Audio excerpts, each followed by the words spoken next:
Hey guys, tonight we are going to forget the buzzing glow of the modern world.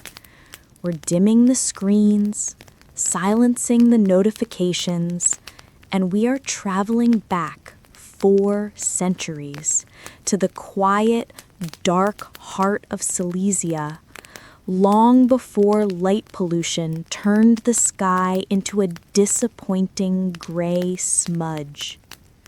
You're standing on the cold, packed earth of a small village, the air heavy with the scent of wood smoke and damp straw. Feel the chill seep through the thin soles of your boots, the kind of chill that sinks right into your bones and reminds you that survival here is a constant, grinding effort. Now, tilt your head back. The sky is a cathedral. It's not just speckled with stars, it's dusted, an impossibly rich velvet blackness that makes the Milky Way look like a spilled bottle of luminous ink. And that vast, silent theater above you, that's what captivated a girl named Maria Cunitz. A girl who, by all rights and expectations of her time, should have been weaving cloth or churning butter, not tracing the paths of distant suns. You see her now. You are Maria. You are small for your age, maybe 8 or 9. Your hair pulled back tight in a braid that constantly threatens to escape. Your village is by China, a blink-and-you'll-miss-it settlement straddling the border between Poland and the Holy Roman Empire, a place so remote that, frankly, nothing interesting is supposed to happen here. But in the deep, late hours of the night, when the whole village is breathing the slow, heavy rhythm of sleep, you sneak out. You know it's wrong. Your mother, a woman who understands the crushing reality of their social standing, has lectured you countless times. Girls do not wander. Girls do not stare at the dark. Girls must be obedient. But obedience is a heavy cloak, and you yearn to shed it. So you steal the key, a heavy, cold thing, to the small storage shed. It's not a fancy observatory or even a nice balcony. It's a rickety lean-to where your father, a respected physician and minor landowner, keeps his tools and, crucially, a small, dusty volume of Pliny the Elder. You don't read it for the natural history. You read it because you overheard your father mention it contained a few precious, tantalizing lines about the cosmos. You trudge out onto the cold, dewy grass, the sound of your bare feet a shocking roar in the silence. You look up past the dark, looming silhouette of the granary. You aren't just looking at the stars, you are trying to parse them. You can pick out Orion, the great hunter, and the shimmering swirl of the Pleiades, which the local farmers call the 7 Sisters, always predicting the change of seasons. You've heard the folk tales. The stars are holes in a great curtain, or the souls of the departed. But you're thinking about geometry, about distances that defy comprehension, about how everything moves. You probably won't survive this obsession, Maria, because an intellect like yours, born into a time that valued docility over discovery in women, is a dangerous thing. And here's the real kicker. This forbidden peak at the night sky is happening around the year 1618. That's right. Just as you are trying to find Cassiopeia in the northeastern sky, Europe is collectively preparing to launch itself into the biggest, bloodiest sectarian conflict it has ever known, the 30 Years' War. While you are tracing imaginary lines between constellations, drums of war are beginning to beat miles away in Prague. And those wars will eventually upend your whole life. Historians still argue whether the astrological predictions of the early 16th century, predictions that suggested an age of fire and change was coming, actually influenced the popular mood enough to hasten the conflict. It's a slightly unsettling thought. While you are lost in the sublime order of the universe, the human world is descending into chaos. You know, the average person in the early 1600s was terrified of comets. We think of comets today as cool, predictable snowballs, maybe the source of a few good memes. But back then, they were omens. People genuinely believed that a comet foretold the death of a king, a devastating plague, or, yes, a massive war. That fear was part of the atmosphere you breathed. Yet, you don't feel fear. You feel a kind of electric curiosity. You feel a thrill, a little spark of rebellion, which is a surprisingly modern feeling for a girl in a pre-modern village.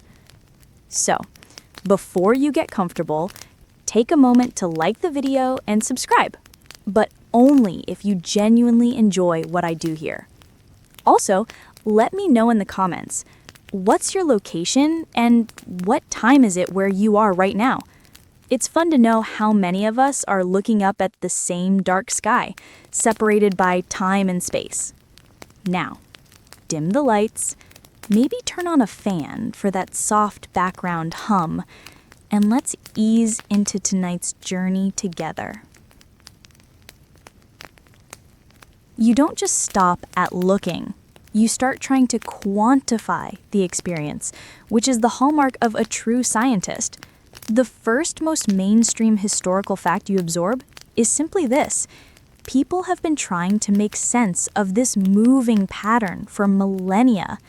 You learn about the Ptolemaic model, the dominant view of the cosmos.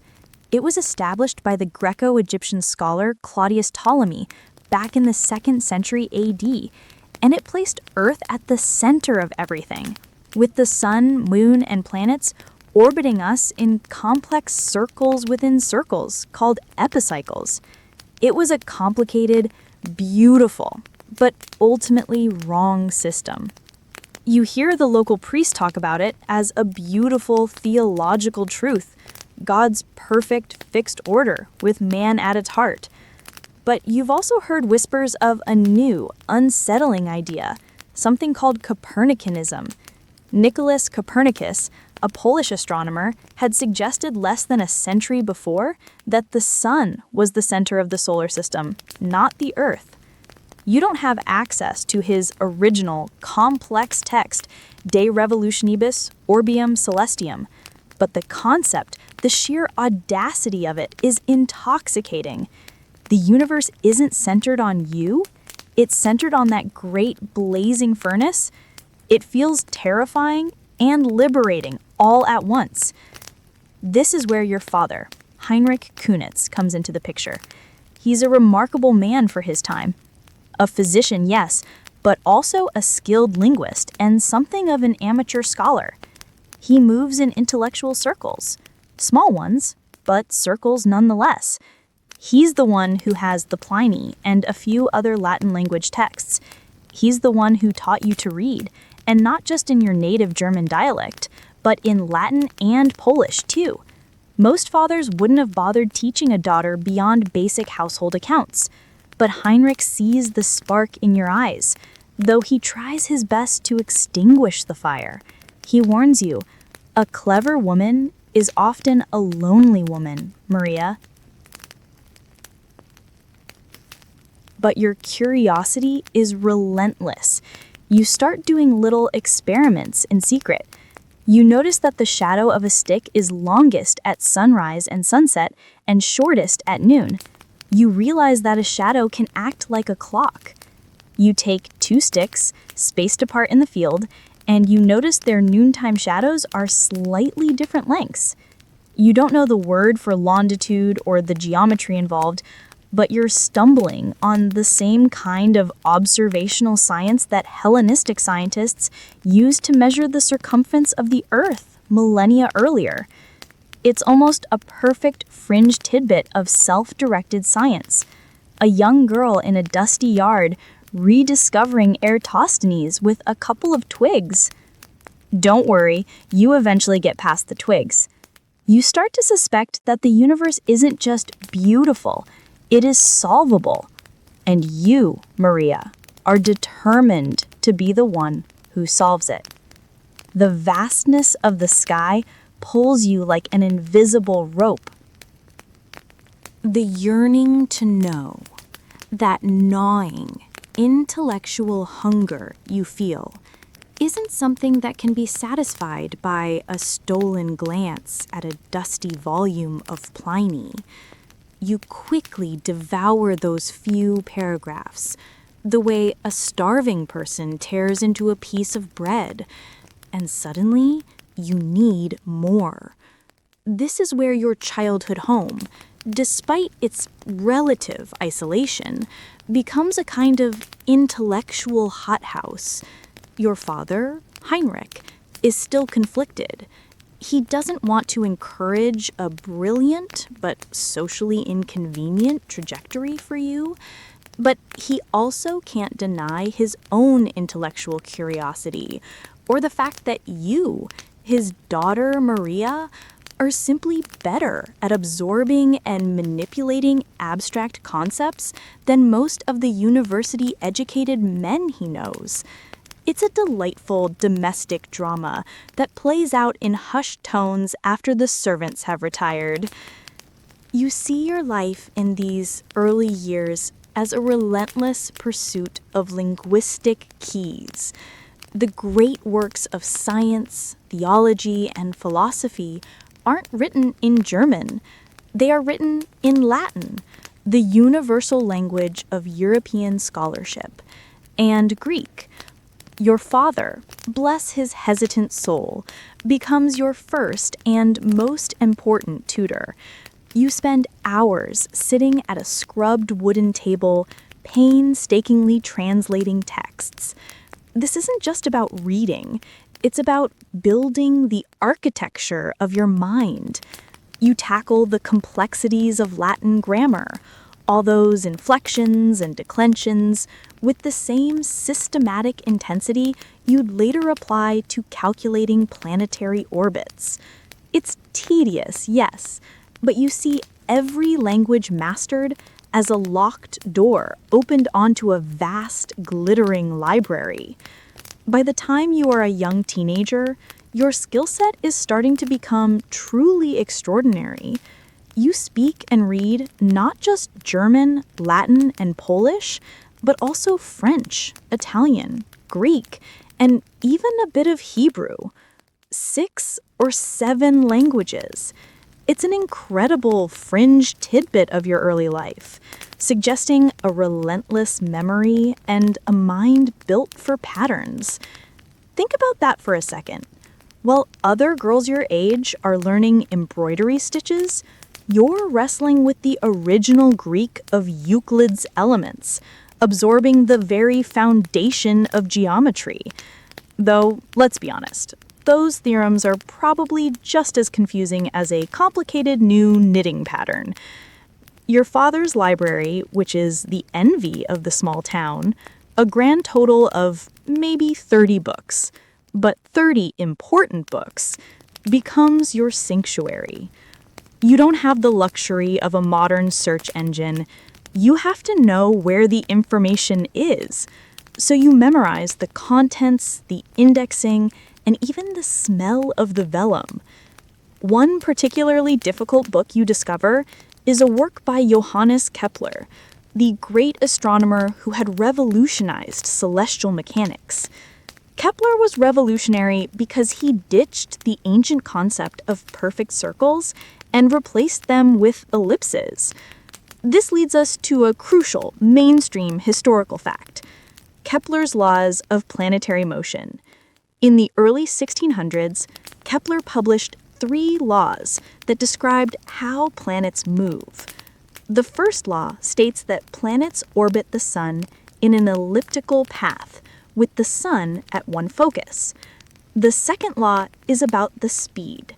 A planet sweeps out equal areas in equal times, meaning it moves faster when closer to the sun. The third law relates the orbital period to the size of the orbit. These laws weren't just descriptions, they were mathematical prescriptions. They required intense, exhausting, and often maddeningly complex calculation. You pore over whatever texts you can find that attempt to explain Kepler, and you realize the truth.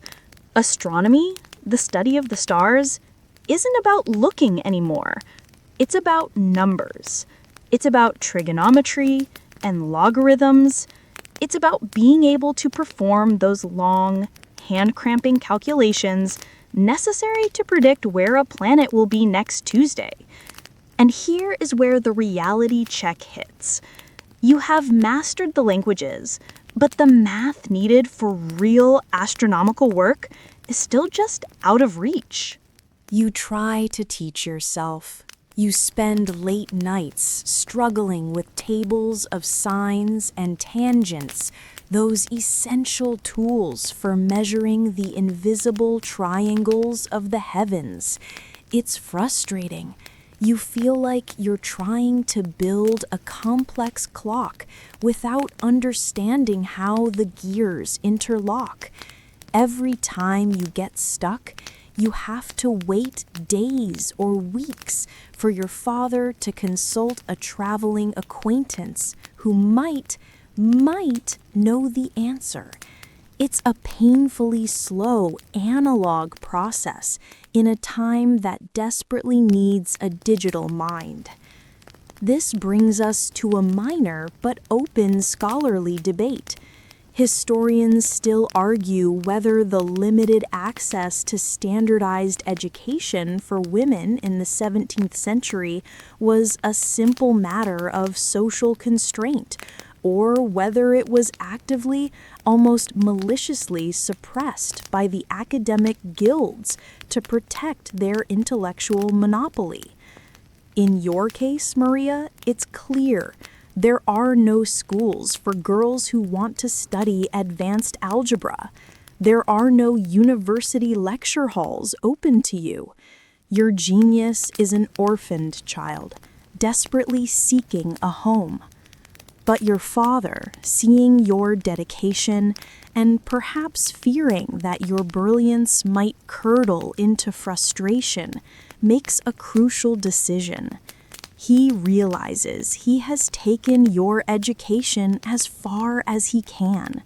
He needs to find you a proper mathematics tutor. This is no easy feat in your tiny village of Bychina. You can't just post an ad on the 17th century equivalent of Craigslist. You have to rely on connections, favors, and a fair amount of discretion. It's a risk.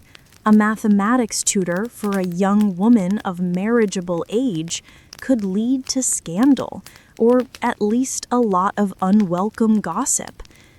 You try to help with your father's medical practice, mostly acting as an incredibly skilled scribe, writing out prescriptions and translating classical medical texts for him. It's an interesting side hustle, and you discover the quirky tidbit that sometimes appears in the old medical texts, recipes for ancient cosmetic creams. like the historical fact that Roman women used to apply a white lead paste to their faces. Yikes! Or the much stranger fact that some 17th century European physicians, citing ancient methods, still occasionally recommended using dried crocodile dung mixed with oil as a kind of proto-sunscreen. Imagine the smell. Definitely a high SPF, but maybe not worth it. You file away these strange little facts, finding humor in the endless loop of human vanity and questionable remedies, even as your true passion, the ordered, clean, beautiful mathematics of the stars, calls to you. You know that the arrival of a tutor will change everything. It will formalize your studies, legitimize your pursuit, and open up the precise mathematical tools you need to move from being an enthusiastic observer to a true celestial cartographer. The quiet life of reading and translating is about to end, replaced by the demanding, focused discipline of advanced calculation. The wait is agonizing, but you know that help is coming. The search for a tutor is agonizingly slow, a testament to the limited human traffic passing through Bayana. Your father, a pragmatic man, isn't looking for a miracle worker. He's looking for someone discreet, affordable, and, most importantly, someone who can keep a secret. After months of tentative inquiries and frustrating near misses, the universe, or perhaps just a weary academic needing a little coin, finally delivers. Your mentor arrives not in a fanfare of trumpets, but as an unassuming, slightly frayed traveler, a junior scholar, a former student of philosophy, perhaps, who has run into a bit of bad luck or is simply avoiding the lingering instability of Central Europe. Let's call him Master Andreas. You meet him first in the stifling confines of the back parlor. Your mother is there, knitting with a fierce, protective focus, determined to frame the entire proceeding as a very respectable, very proper exchange about advanced needlework patterns or perhaps a complicated French recipe. But you and Master Andreas know the truth. You are there to steal the secrets of the cosmos. Master Andreas is initially hesitant, even aloof. He sees a well-dressed girl and assumes he's simply here to teach basic bookkeeping or perhaps the art of writing a beautiful, legible letter, the kind of useful skill that gets a girl a good husband. He lays out his first assignment, a simple arithmetic problem designed to test the limits of a conventional education. You complete it instantly, not with the messy, scratch paper scratching he expects, but with an almost chilling mental precision. He tests you again, pushing into complex fractions. You respond by correcting his quick verbal estimate, pointing out a small error in the denominator. That's the moment his eyes widen, and the aloofness melts away, replaced by a sudden, protective fire. He realizes he's looking not at a student, but at a natural prodigy. The lessons quickly descend into the clandestine. You can't exactly sit at the kitchen table shouting about algebraic proofs, so the lessons are held in the early hours before dawn, or in the isolated quiet of the garden shed, the same shed where you first found Pliny, now transformed into a hushed temple of geometry. You, Maria, are now confronting the sheer terror and beauty of algebra. This isn't just basic arithmetic, this is abstract thought. The use of symbols to represent unknown quantities, an X or a Y standing in for the entire unknowable distance between Earth and Mars. It's like learning that the alphabet can be used to describe not just poetry, but the shape of space itself. Your father pays Master Andreas extra for his silence, a small bribe wrapped in the guise of excessive hospitality.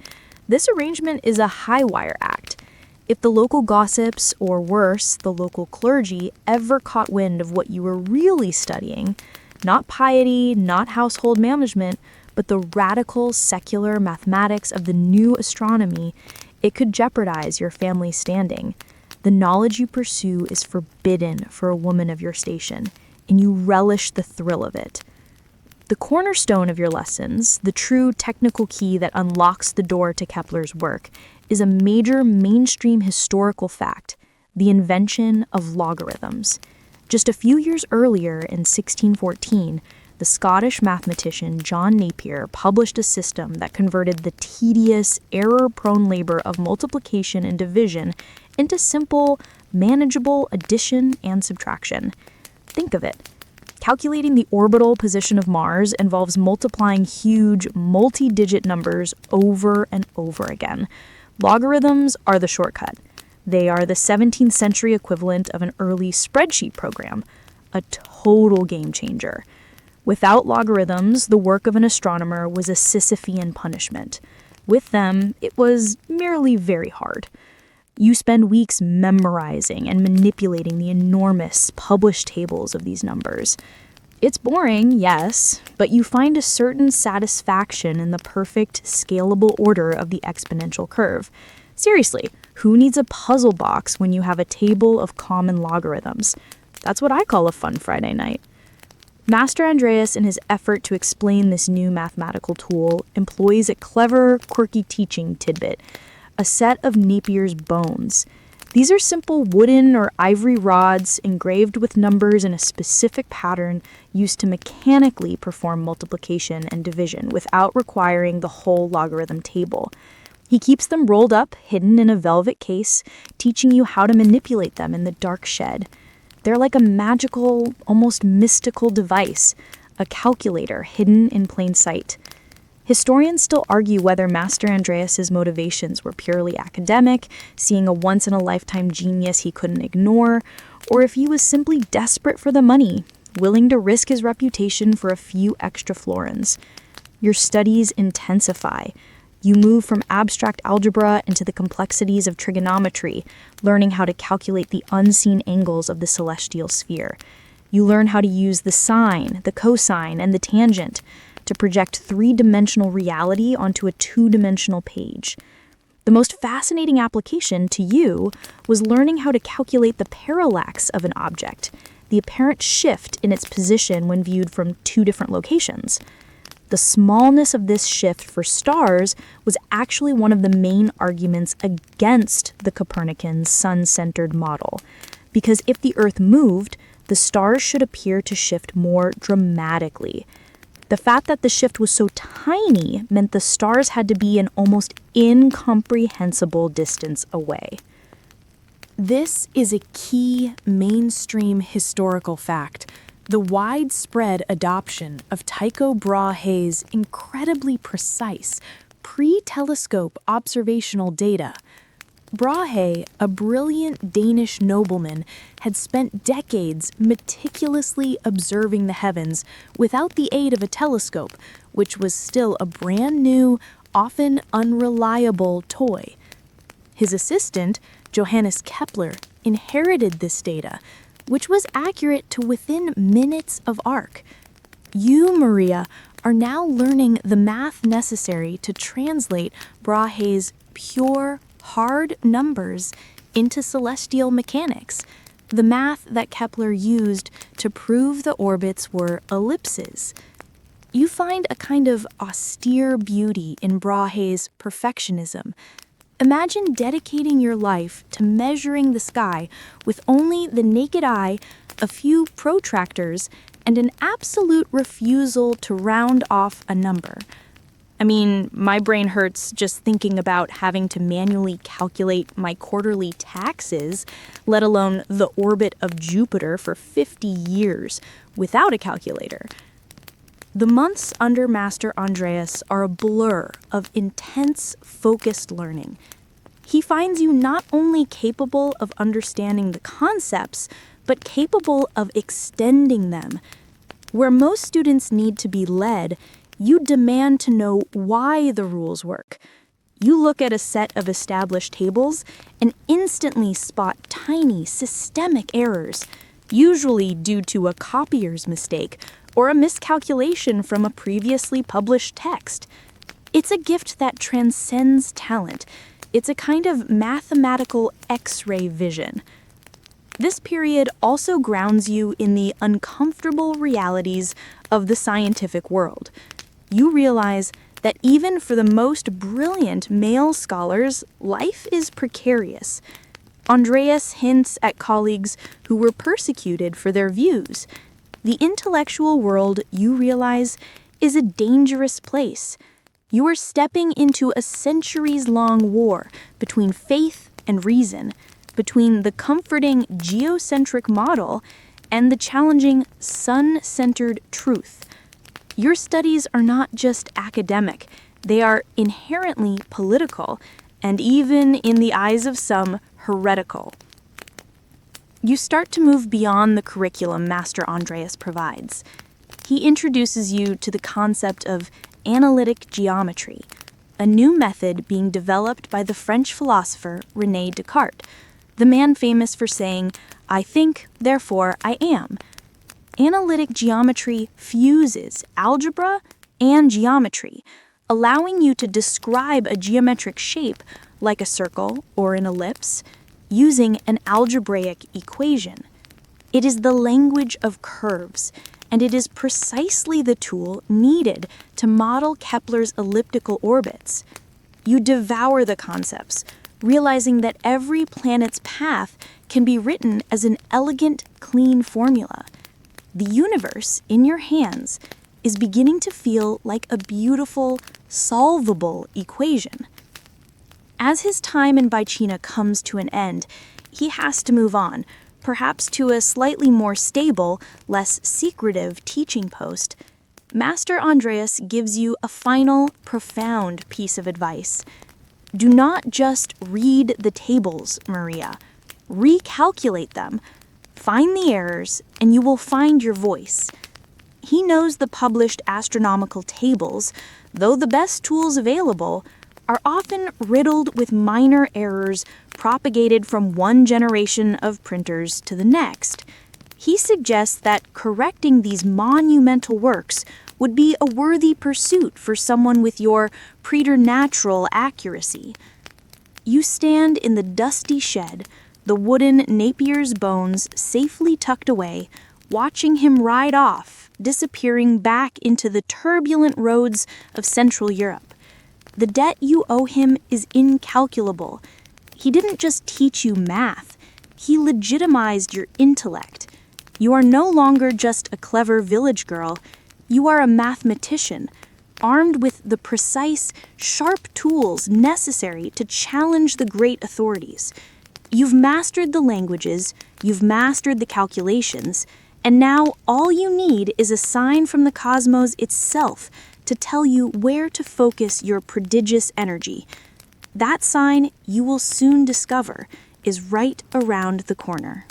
Master Andreas is gone, but the fire he lit still burns, brighter now, fueled by your expanding mathematical capability. You've mastered the tools, and all you need is a canvas worthy of your precision. And as if the universe were listening, providing you with a celestial drama tailored just for your prodigious skills, one appears. It's the year 1619, or maybe a little later. The exact date is fuzzy in your memory, lost in the greater, terrifying turmoil of the looming war. What is not fuzzy, however, is the sight in the sky. One evening, not long after your tutor departed, you stand outside, far from the light of the house, and you spot it. Not a fixed star, not a wandering planet, but a glorious, terrifying comet. This comet is not just a bright streak. It is an undeniable, spectacular presence. It hangs there, its massive tail a luminous, ghostly plume stretching across the darkness. You, Maria, know the fringe tidbit about comets that most people ignore. They are simply astronomical bodies following elliptical or parabolic paths, behaving perfectly according to the laws of celestial mechanics, even if they were historically viewed as bad omens. But for the average villager, this is the end of days. They whisper of plague and famine. They cross themselves and look to the ground, terrified of the luminous warning. You wonder if they'd be less worried if they knew a comet was basically just a big, dirty snowball. Somehow, dirty snowball of doom doesn't have the same apocalyptic ring to it. But for you, this comet is proof. Proof that the heavens are active, dynamic, and subject to calculation. It confirms your greatest desire to apply your new mathematical prowess to the most transient and dramatic phenomena in the sky. You spend every clear night tracking its movement, sketching its position relative to known stars, and running the numbers in your head, trying to calculate its trajectory and predict where it will appear next. It is your first great independent astronomical project, the one that seals your love affair with the sky. The comet's appearance coincided with a crucial mainstream historical fact: the ongoing intellectual rivalry between the geocentric, Earth-centered, and heliocentric, sun-centered models of the cosmos. Astronomers were desperately trying to use the new appearance of comets and newly sighted supernovae, exploding stars, to prove their chosen system. The comet acts like a gravitational pinball, and its erratic motion is hard to explain with the old, rigid, Earth-centered spheres. For you, the comet is a sign that the old order is crumbling, both in the heavens and on Earth. Meanwhile, the economic and political situation in your region, Silesia, is deteriorating rapidly. The small sparks of conflict in Bohemia are growing into the inferno of the 30 Years' War. As a wealthy, educated family living close to a border that is about to become a war zone, the Cunitz family is in peril. Your father, ever the pragmatic one, begins to make plans for a move. He needs a place of greater stability, a place where his education and medical skills will be valued, and a place where he can potentially find better intellectual resources for his exceptionally demanding daughter. This leads to a major life event, the move to the city of Schweidnitz, known then as Schweidnitz, which is about 75 miles southeast of Bashina. It's a bigger, more vibrant place, a center of trade and intellectual activity, at least relative to your quiet village. This move happens around 1623, when you are in your early 20s, fully mature and mathematically prepared. The contrast is stark. You move from the quiet solitude of rural life to the bustling noise of a city, even one under the shadow of war. It's exhilarating and overwhelming. It's in Schweidnitz that your life starts to intersect with the vibrant, sometimes murky world of Renaissance scholarship. Your father, as a physician, is introduced to the local intelligentsia, which often included practitioners of slightly fringe disciplines. And this is where you encounter a particularly quirky bit of science from the 17th century, alchemy. You meet a few scholars who aren't just interested in medicine or astronomy. They are dedicated to the search for the philosopher's stone, a mythical substance believed to turn base metals into gold, and even more importantly, to create the elixir of life. They aren't just kooks. Figures like Isaac Newton and Robert Boyle dabbled in alchemical pursuits. You witness the elaborate, often dangerous experiments, bubbling crucibles, retorts filled with strange, colorful concoctions, and the overwhelming smell of sulfur and charcoal. You, Maria, are fascinated but skeptical.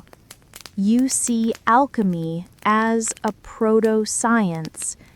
It's systematic, but it lacks the rigorous, testable mathematics that defines astronomy. Your father, however, sees the value in its chemistry and pharmacology. You realize that what separates your pure astronomical calculations from the alchemist's dream is the predictive power of mathematics. The stars follow equations. Mercury, when heated with strange salts, often follows only chaos. Yet, you find common ground. The alchemists, like the astronomers, are seeking the hidden patterns in the universe, the underlying rules that govern reality. Historians still argue whether the influence of alchemical and mystical traditions helped or hindered the rise of modern chemistry and astronomy, forcing scholars to pursue systematic methods even if their initial goals were rooted in magic. In Swidnica, you gain access to significantly better libraries, which are a feast for your hungry mind. You no longer have to beg for a peek at a few pages. You can read whole volumes.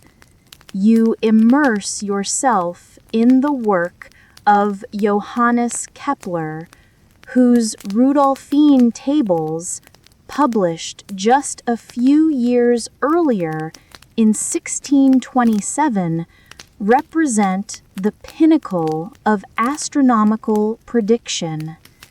These tables were a massive calculation, a truly great feat of computation designed to predict the positions of the planets and stars based on Kepler's laws. However, a new problem emerges. The Rudolphine tables are incredibly complex to use. They require numerous, time-consuming steps, and they are riddled with small, irritating typographical errors and calculation mistakes. making them practically inaccessible to any but the most dedicated and patient professional astronomers. You, the human calculator, see the errors instantly. You realize the true work ahead is not discovery, but clarification and purification. Your father, seeing your frustration with the existing, flawed tools, makes a fateful decision. He begins to introduce you to the local, brilliant scholars in the hope that you can find a true intellectual partner, someone who can not only appreciate your work, but help you pursue it. This is a very calculated risk. In this new urban environment, your mathematical genius cannot be kept entirely secret, and your father understands that the best form of defense is association with a respectable and accomplished man. He isn't seeking a simple marriage. He is seeking a collaboration that will allow your extraordinary talents to flourish. You, Maria, are about to meet your intellectual destiny. The intellectual marketplace of Schwidnitza, while bustling, is still small enough that reputations precede people. Your father's quest to find you an academic equal, or at least a highly sympathetic collaborator, pays off. The man he introduces you to is Elias von Loven, an astronomer and physician who is significantly older than you, but whose mind moves with the same relentless, systematic energy as your own. You meet him in the context of his own work, likely at a shared social gathering where learned men discussed everything from the latest medical theories to the terrifying movements of the warring armies. Elias is immediately fascinating.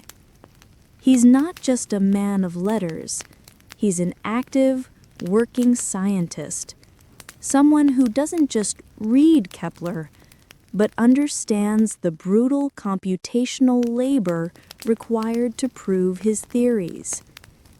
When you speak, you don't talk about the weather or local gossip. You talk about the problem of longitudinal coordinates, the difficulty of precisely fixing a celestial object's east-west position over time. You mention the small but annoying errors you found in a published set of star tables, and he doesn't dismiss you, he asks you to demonstrate. In that moment, Elias von Leuven sees past your gender and your youth. He sees the sharpest mathematical mind he has ever encountered. And you, Maria, see a man who can not only match your intellect, but who can provide the academic scaffolding, the legitimacy, the access to instruments and advanced texts that your genius desperately needs. This is a collaboration born of intellectual necessity, a shared passion for the precise language of the cosmos. Their bond quickly deepens. Elias is a widower, well established and respected. Your father, ever the strategist, understands that marriage to Elias is the best possible way to secure your future and, paradoxically, to ensure your continued intellectual freedom. In a time when women were legally and intellectually subsumed by their husbands, Elias promised you not subjugation, but partnership. You marry Elias von Loven in 1630. This is a mainstream historical fact of your life. But the nature of the marriage is the truly remarkable part. This isn't a typical 17th century arrangement focused purely on land and procreation. This is a scientific compact. Elias becomes your fiercest advocate and your most insightful critic, a dual role that allows you to flourish. The quirky tidbit about this phase of your life involves the astronomical instruments. Elias owns a small collection, likely including a quadrant or a sextant for measuring the altitude of stars, and perhaps a rudimentary telescope. The telescope, recently popularized by Galileo, was still a fragile, imperfect instrument. Elias shows you how to use it, how to stabilize the wobbly image, and how to account for the distortion caused by the lenses. You realize that, while looking through the telescope is spectacular, seeing the moons of Jupiter for the first time is a revelation. The real work, the work that will define your career, is still done at the desk, with paper, ink, and numbers. The telescope is for observation. The math is for prediction. It's a bit like deciding that staring at your bank account balance is nice, but actually calculating the compound interest is where the true power lies. Elias, deeply immersed in the world of medical astronomy, which still relied heavily on astrology to guide diagnoses, believing the position of the stars influenced bodily humors, brings you into the fold of his work. While you are increasingly skeptical of the predictive power of horoscopes for human fate, you recognize that the underlying mathematics needed for accurate natal charts and astronomical prognoses is the same math required for pure science. You are calculating the true position of Jupiter, regardless of whether Elias uses that number to diagnose a patient's melancholy, or you use it to check Kepler's tables. This leads you directly to the central problem that will consume the next decade of your life. The Rudolphine tables. Remember Kepler's great work? Elias, like every astronomer, is constantly frustrated by its density and its errors. The tables use a base of logarithms, yes, but they require numerous correction factors and complex steps to get a final position. It was a chore, a gigantic computational chore. Elias suggests a profound project: recalculate, re-verify, and simplify the entire set of tables. This is a massive undertaking, requiring years of sustained, focused effort.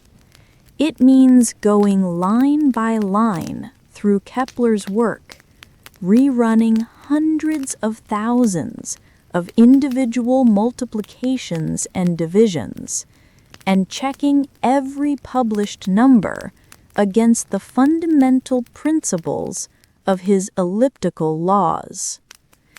Elias, recognizing the sheer volume of the task, knows that only a mind of exceptional speed and accuracy, a mind like yours could complete it. As you settle into this intellectual partnership, the world outside Shvidnitsa continues its spiral into darkness. The 30 Years' War is now in full, terrifying swing. Armies, imperial, Swedish, and various mercenaries, are marching back and forth across Silesia, leaving a scorched earth and desperate people in their wake. Suddenly, your academic pursuit isn't just a passion, it's an escape. You can retreat into the clean, ordered, peaceful world of mathematics, where the planets move with reliable, beautiful precision, a stark contrast to the chaotic, bloody movements of men. Historians still argue whether Elias's primary motivation for the Rudolphine Tables project was truly altruistic, to simplify science for all, or if he was secretly attempting to claim some of the glory that Kepler, the mathematical giant, had achieved. In your case, Maria, your motivation is pure. You want to fix the errors. You want the truth to be clean, elegant, and accessible. You want to make the magnificent order of the cosmos easy to read. The vows you take upon marriage are for you mathematical vows.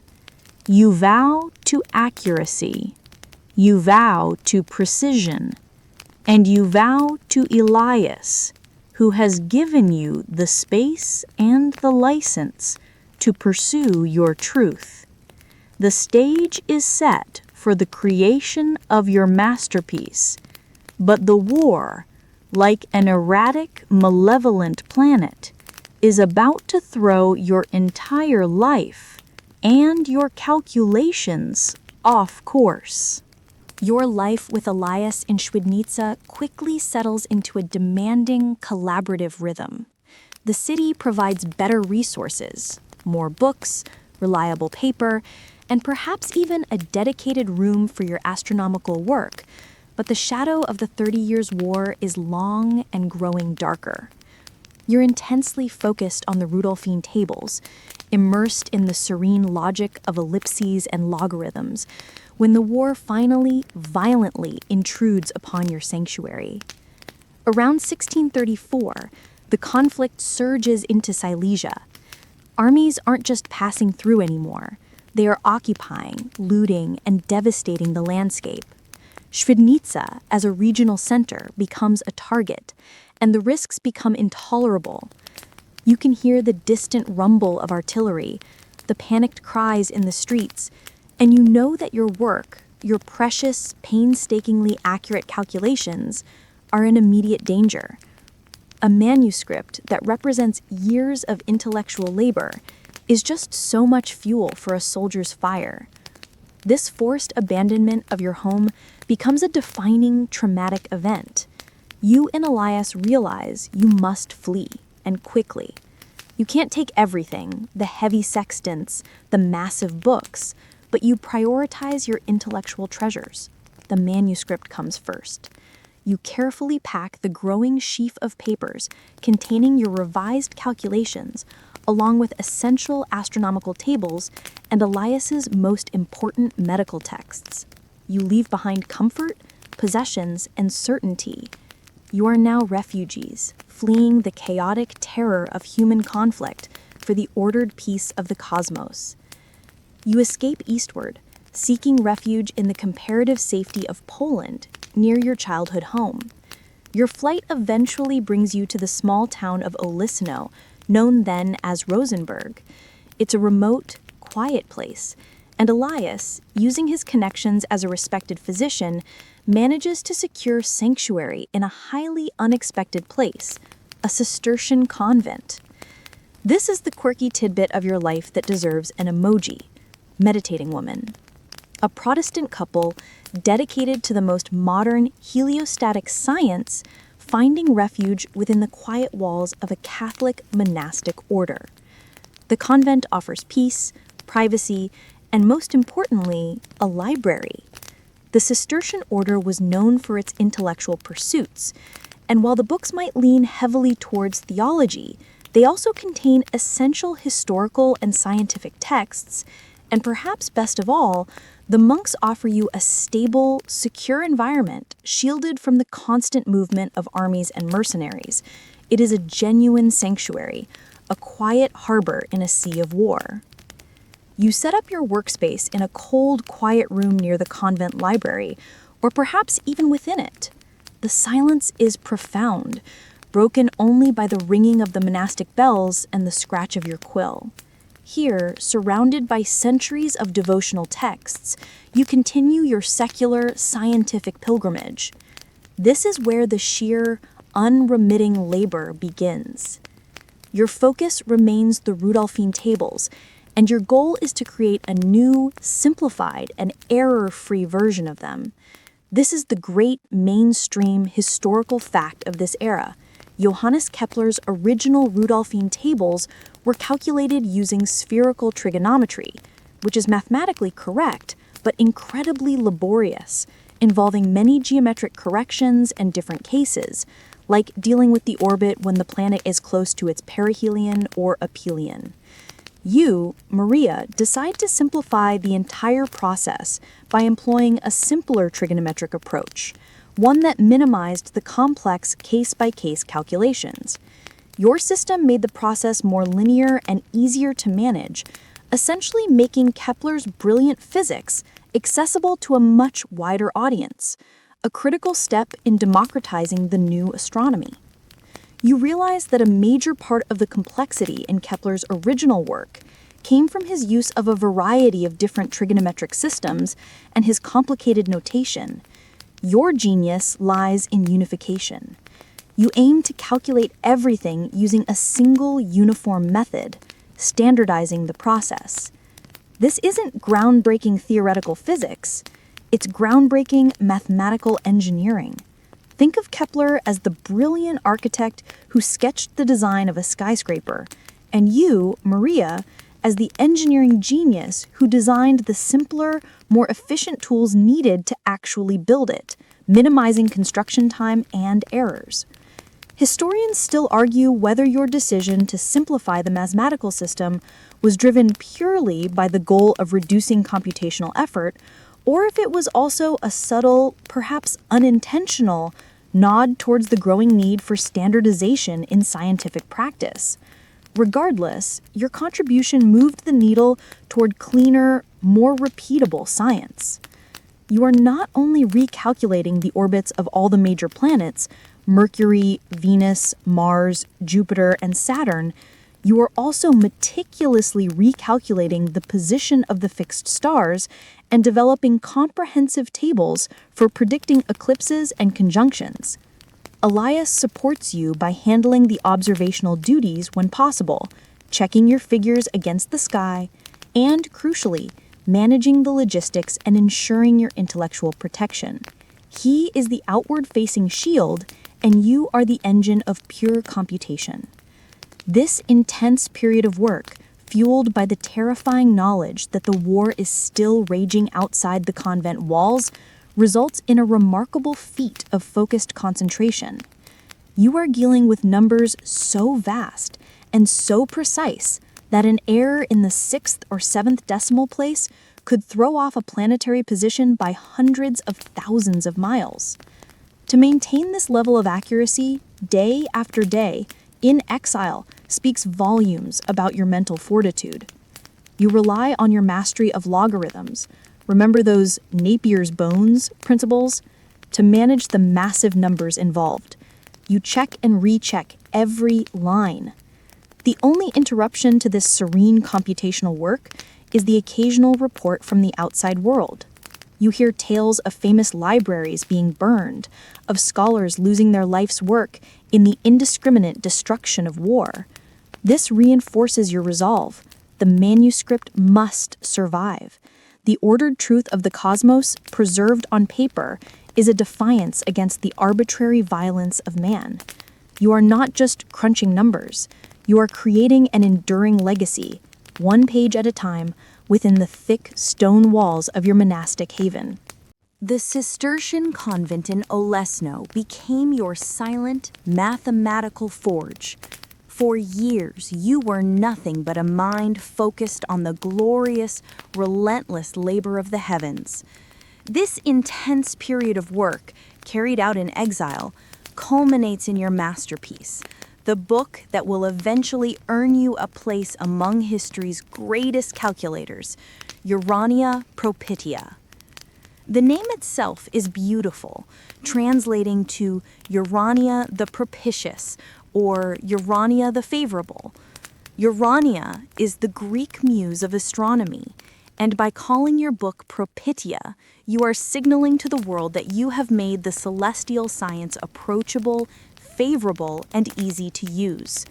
The core of your work is the monumental recalculation and simplification of Kepler's Rudolphine tables.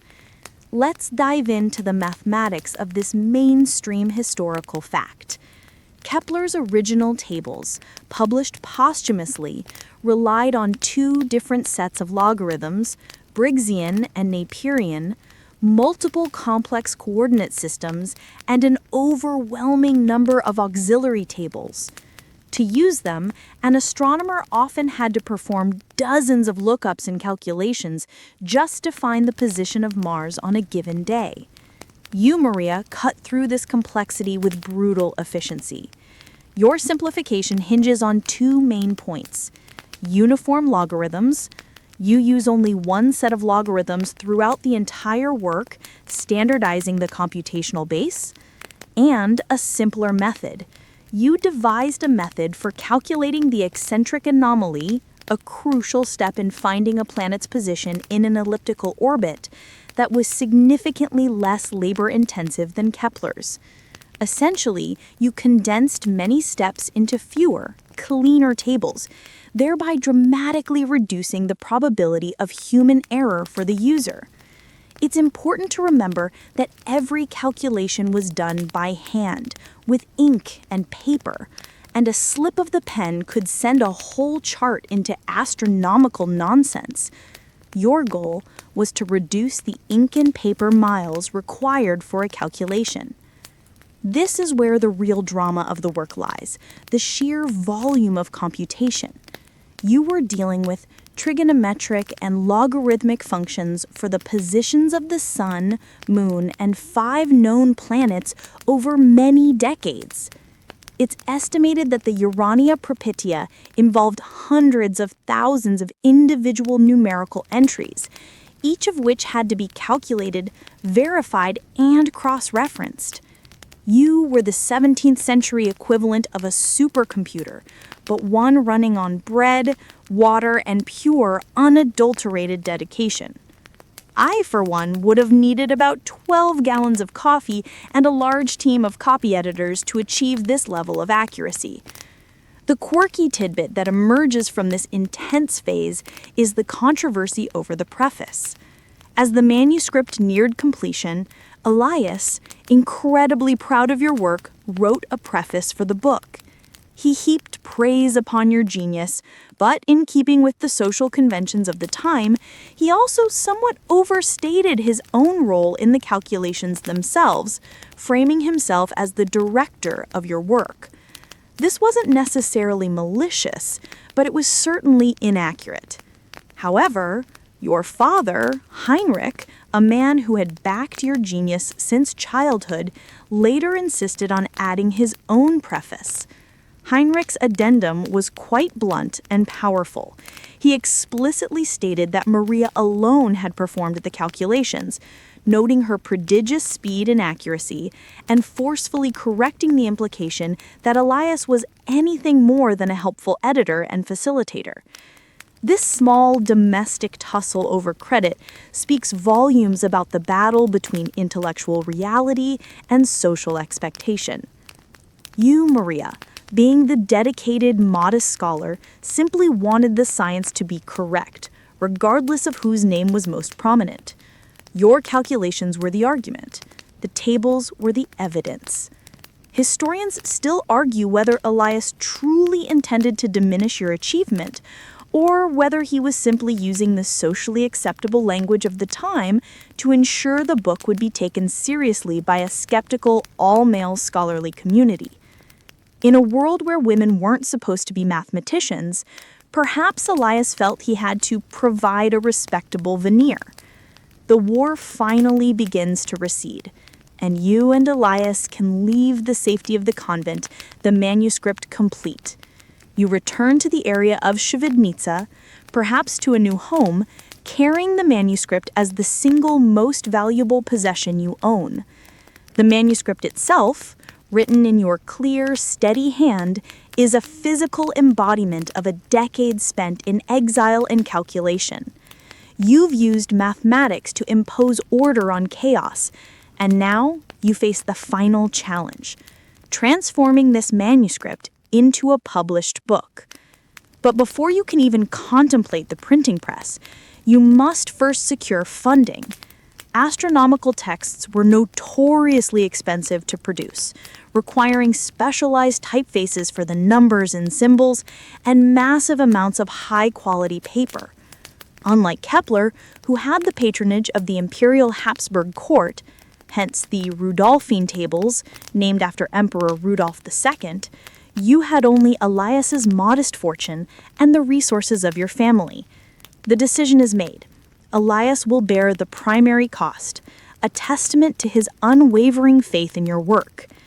The manuscript, which you had worked tirelessly on, was not just mathematically significant, it was also a political and philosophical statement.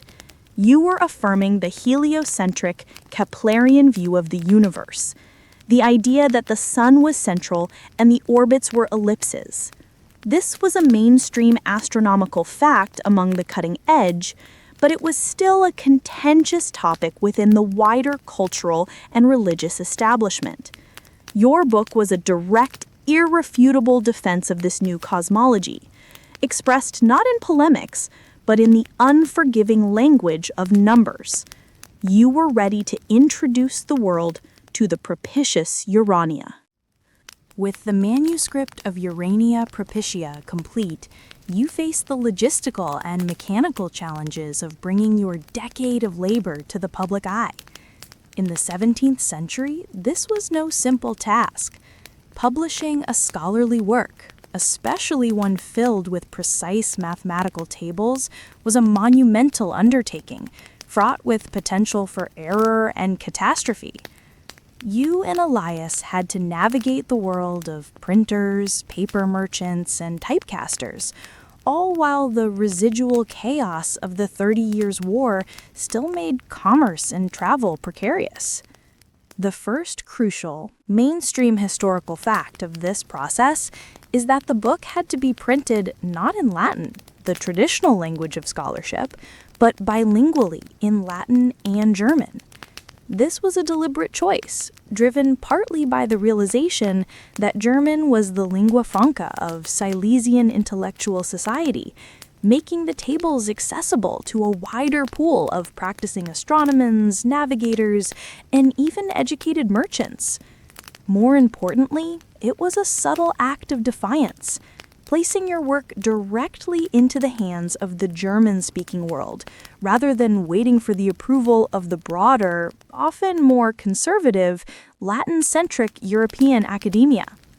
Securing a printer capable of handling the highly complex work was difficult. Astronomical tables required specific, small, and precise typefaces for the numbers and symbols, type that most commercial presses didn't have. You finally found a printer, but the sheer volume of numerical characters required that the printing process itself was excruciatingly slow. And here is the most astonishing, quirky tidbit about your publication journey. Maria Cunitz essentially became her own typographer and proofreader. You and Elias didn't just hand over the manuscript and wait. You moved into the printing house or a residence near it to oversee every stage. Your legendary mathematical accuracy was needed at the most basic level. Setting type for astronomical tables was notorious for introducing errors. A compositor could easily mistake a 3 for an 8 or drop a digit entirely. You realized that if the book were to be useful, it had to be perfect, and no one could proofread tables like you. So, for months, you painstakingly checked every column of numbers, often having to memorize the correct values and compare them against the freshly set type before the page was finalized and inked. You were the final, unerring gatekeeper of numerical truth. If you think proofreading an essay is bad, try proofreading hundreds of pages of 7-digit logarithmic tables by candlelight. That's a migraine waiting to happen.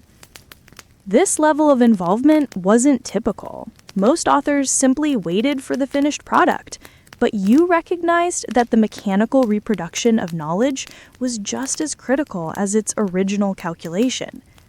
Every correct number in Urania Propitia is a testament to your vigilance at the printing press.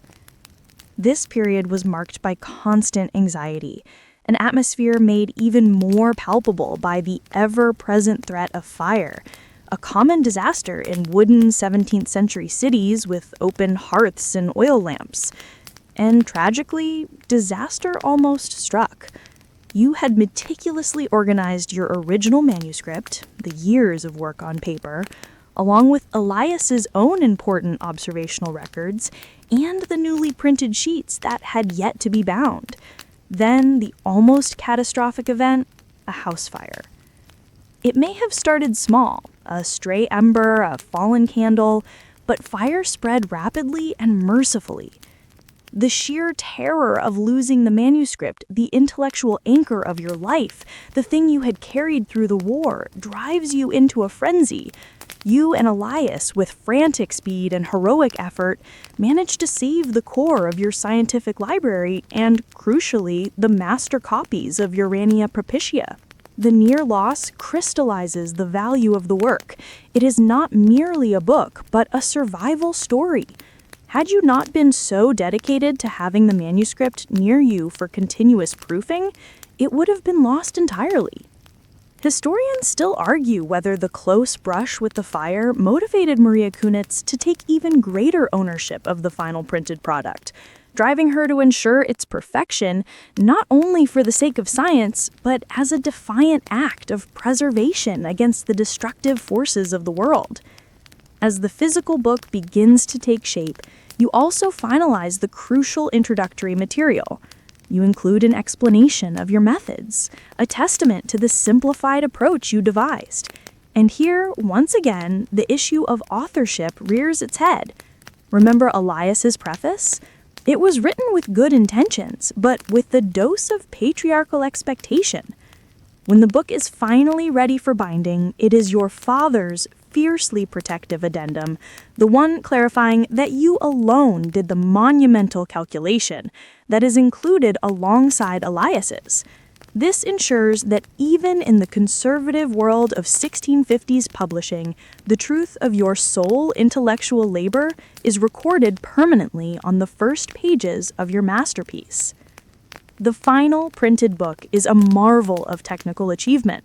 It is a large, dense volume, heavy with numerical tables, written in 2 languages, and bearing the seal of your uncompromising accuracy. It is a work of pure, applied mathematics, a tool designed not just to be read, but to be used. After years of labor, exile, and near catastrophe, Maria Cunitz is ready to introduce herself and her perfect tables to the world. The physical book, a testament to order and precision, is a quiet, powerful voice against the tumult of the age. The publication of Urania Propitia in 1650 was not the fanfare-filled event that a modern scientific breakthrough would be.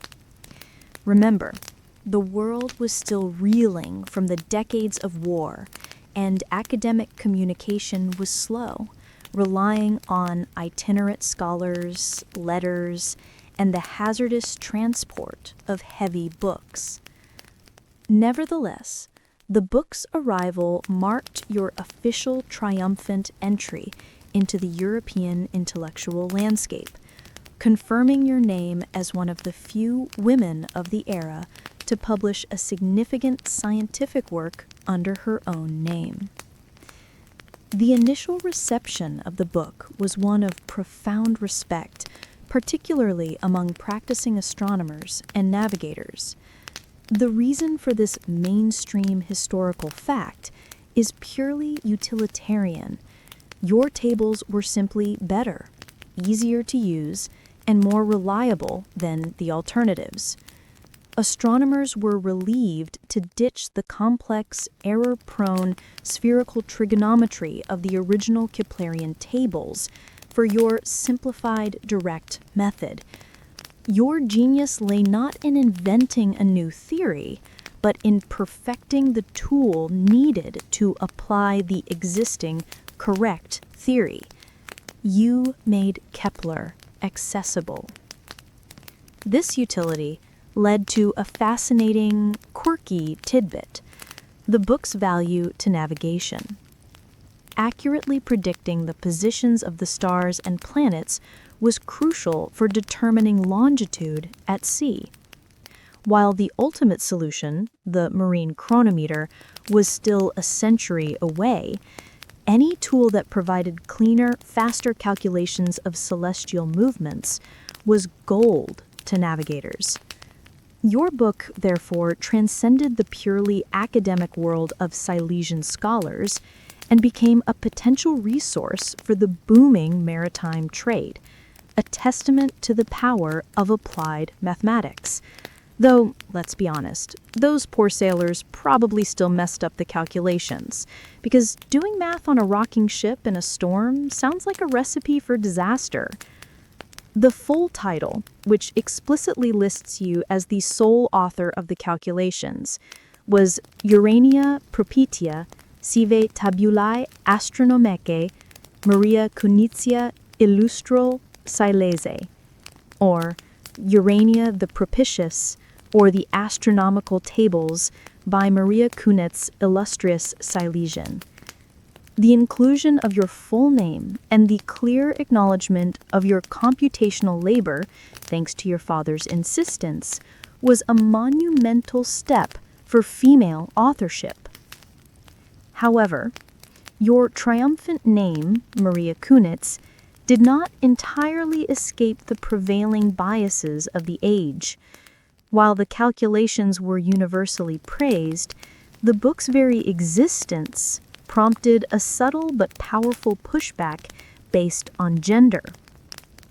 Some critics and scholars, unable to reconcile the book's brilliance with the fact that a woman had produced it, either completely ignored the author or tried to suggest that Elias must have done the real theoretical work, while you merely served as a glorified clerk. This leads us to a key scholarly debate.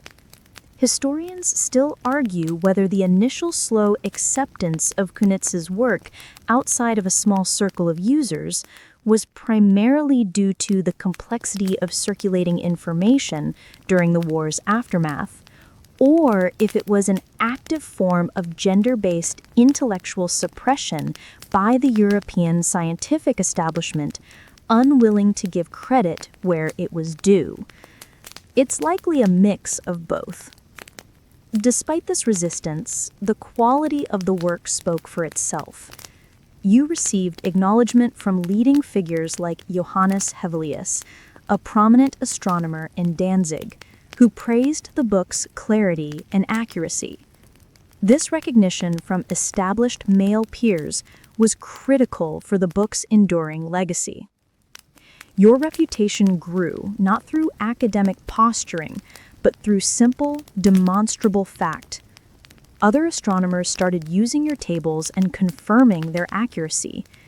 Your method of reducing the computational steps for finding planetary positions became the preferred approach, quietly weaving itself into the fabric of contemporary astronomy. You had achieved the ultimate goal of a scientist, to have your work adopted and used, becoming an invisible, necessary part of the next generation's toolkit. The success of Urania Propitia was followed by a period of relative domestic peace and continued collaboration with Elias. You had established your intellectual territory, secured your legacy, and created a family, having 3 daughters with Elias. Your life, having survived war and fire, seemed to have settled into a quiet, scholarly dignity. The massive pressure of the Urania Propitia project was gone, replaced by the routine of observation, correction, and teaching. You were no longer just a clever village girl. You were an established, published, and respected, if subtly marginalized, member of the scientific community. Your triumphant was achieved not with a telescope gazing at a new star, but with a quill, an inkpot, and the unparalleled discipline of a mind determined to impose order on numerical chaos. The publication of Urania Propitia was the zenith of your public career, but the decades that followed were marked by the quiet, steady dedication of a true scholar. You continued to live with Elias von Loven, observing the skies, checking the almanacs, and raising your daughters. Your life settled into a rhythm of intellectual fulfillment and domestic routine. This quiet period allowed your work to circulate and prove its worth, solidifying a critical, mainstream historical fact. Maria Cunitz's Urania Propitia became the primary user-friendly text for Keplerian astronomy for decades in Central Europe. While the major academic centers might have held on to the original, complex Latin texts, your simplified German and Latin tables were the workhorse for practical astronomers, cartographers, and calendar makers in your region. Your simplified methods helped ensure the swift, practical adoption of Kepler's elliptical orbits over the older geocentric models. You didn't just calculate, you democratized a revolution. You continue your work, meticulously refining your observations. Elias is still your steadfast partner, and you both collaborate on various smaller astronomical projects and the necessary but often tedious task of updating yearly almanacs and ephemerides, tables predicting celestial events. The war is over, the peace is fragile, but the intellectual work continues, the cosmos offering a reliable alternative to human unpredictability. But time, the master of all things, eventually brings loss. The exact details are clouded by time and the subsequent misfortunes that would befall your family. Elias, your husband and intellectual collaborator, passes away sometime in the 1660s. The specifics of your final years after his death are sparse, which, in a way, is a quiet tribute to the stability you finally achieved. Your legacy was secured by your book, not by a dramatic end. This brings us to a crucial, sad, and frustrating fringe tidbit of your later life: the destruction of your papers. In 1672, a massive fire, similar to the one you and Elias so narrowly escaped at the printing house years earlier, swept through your residence in the village of Picina, near your original home. This time, the destruction was devastating. The fire consumed a significant portion of your house and, crucially, destroyed many of your letters, correspondences, original observation notes, and perhaps even subsequent unpublished calculations. This loss is an intellectual tragedy. It means that much of the detailed, personal evidence of your collaborative process with Elias, the step-by-step evolution of the Urania Propitia methodology, and any later scientific ideas you explored, vanished in smoke. We have only the final published work and the external evidence of letters from other scholars to piece together your full scientific life. The fire underscores a tragic reality for many historical figures, especially women. The record is fragile, and the loss of private papers means the subtle nuances of your genius are forever hidden. Historians still argue whether the loss of these papers was a greater detriment to the historical record than the initial reluctance of the academic establishment to acknowledge your work fully. While the book survived, the narrative surrounding its creation and your continued research did not.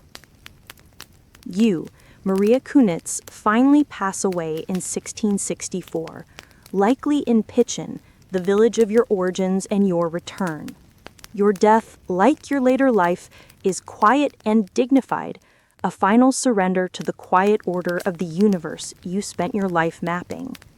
You are buried without the grand ceremony afforded to male scholars, but your name, Maria Cunitz, is quietly inscribed in the annals of astronomy. The highest form of recognition comes in the form of a celestial honor. In 1970, a crater on the planet Venus was named Cunitz in your honor, a fitting memorial for a woman who calculated the path of the stars from a refugee's quiet room. Your lasting achievement is twofold.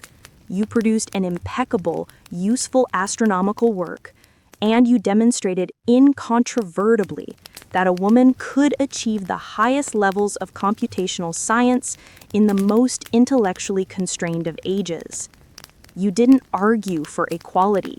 You demonstrated it, one perfect calculation at a time. Your journey from a girl staring illicitly at the dark sky in a remote village to a published, authoritative figure of the Copernican Keplerian revolution is a testament to the enduring, beautiful power of the human mind dedicated to order and precision. Now, the story slows. The quill is finally set down, the ink is dry, and the candlelight flickers low, casting long, soft shadows over the final numbered page. You feel the weariness of decades of calculations settling over you, a gentle, comforting weight. The tumult of the war, the rush of the printing press, the constant, demanding noise of life, it all fades into a soft, quiet hum. Breathe deeply. Feel the comforting stillness of the room, the scent of old paper and cool air. The journey is over. Maria Cunitz's work is done.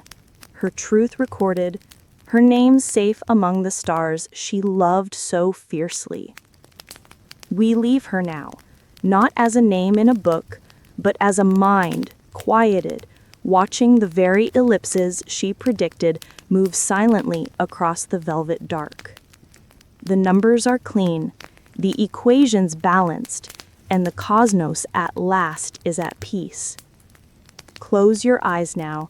Let your thoughts drift like the slow, steady movement of the planets you followed for so long. There is nothing left to fear, no more battles to fight, no more tables to check. Only the deep, encompassing quiet of the night remains.